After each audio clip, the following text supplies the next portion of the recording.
Halo, bertemu lagi dengan cerita hari ini. Bagaimana kabar kalian di tahun 2022 ini? Aku harap makin baik-baik saja dan semoga semua hal yang kalian inginkan terwujud di tahun ini. Amin. Baik, sebelum mendengarkan cerita hari ini, aku harap kalian ada di posisi yang nyaman, duduk di sofa atau sekedar rebahan di kasur. Dan jangan lupa gunakan earphone kalian agar suaraku terdengar dengan jelas. Baik, mungkin cerita hari ini, khusus hari ini untuk para wanita kan ya. Soalnya aku akan bahas soal apa tadi ya? 7 tipe laki-laki yang akan kamu temui sebelum bertemu dengan jodoh. Siap? Oke, kita lanjut. Ada kalanya kita sampai pada titik tidak ingin sendirian. Titik di mana kita sudah lelah menghadapi rutinitas tanpa ada yang menemani. Titik di mana kita semakin menua dan sadar bahwa harus ada seorang yang kita ajak untuk menghabiskan hari tua bersama. Titik itu mungkin adalah hari ini, saat kamu sedang menunggu jodohmu dan diarahkan Tuhan untuk mendengar cerita hari ini. Ada banyak alasan kenapa kamu tak kunjung bertemu dengan jodohmu. Dan mungkin salah satunya karena tingkat kesiapanmu yang belum matang. Kamu belum paham betul tentang lelaki seperti apa yang patut menjadi jodohmu. Kamu baru akan paham setelah bertemu dengan 7 tipe laki-laki ini.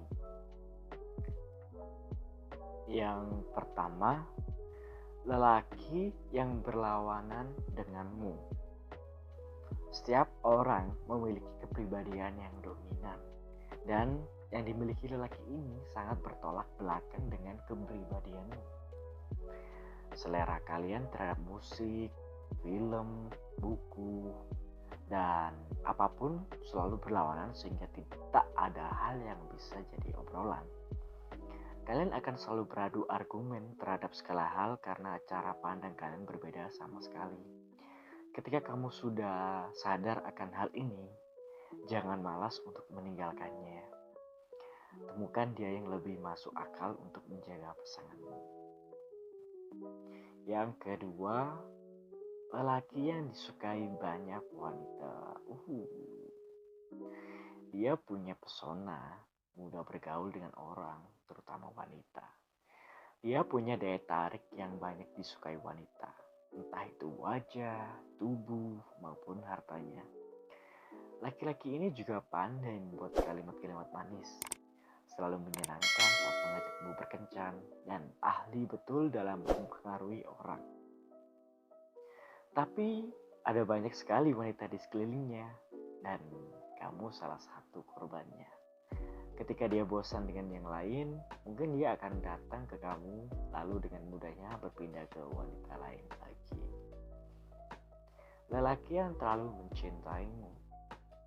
Apakah yang apa yang salah dengan terlalu mencintai? Tidak pernah ada yang baik ketika kata terlalu tersemat.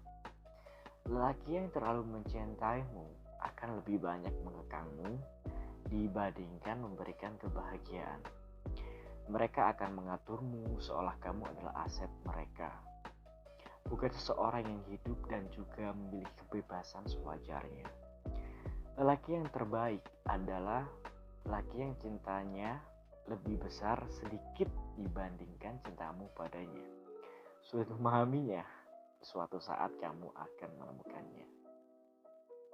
Tadi yang keberapa ya? Oke.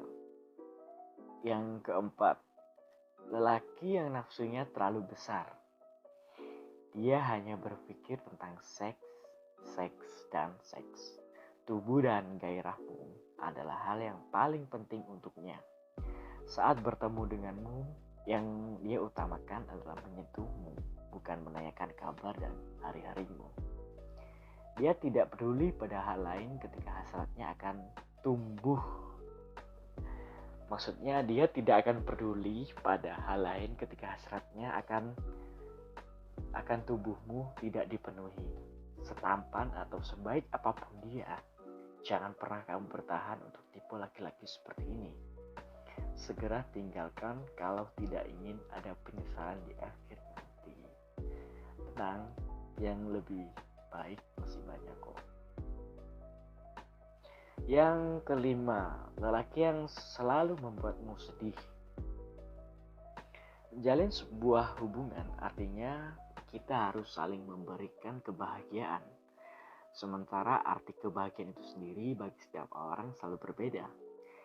Jika dia tidak pernah mengalami makna bahagia yang kamu inginin dan selalu membuatmu sedih, karena itu maka sebaiknya kamu tinggalkan saja. Sampai kapan kamu akan bertahan menahan penderitaan? Kamu mungkin merasa kesulitan karena takut tidak akan menemukan penggantinya. Tapi percayalah, itu hanya karena kamu belum buka hati saja. Yang keenam, lelaki yang terlalu sibuk dengan dunianya.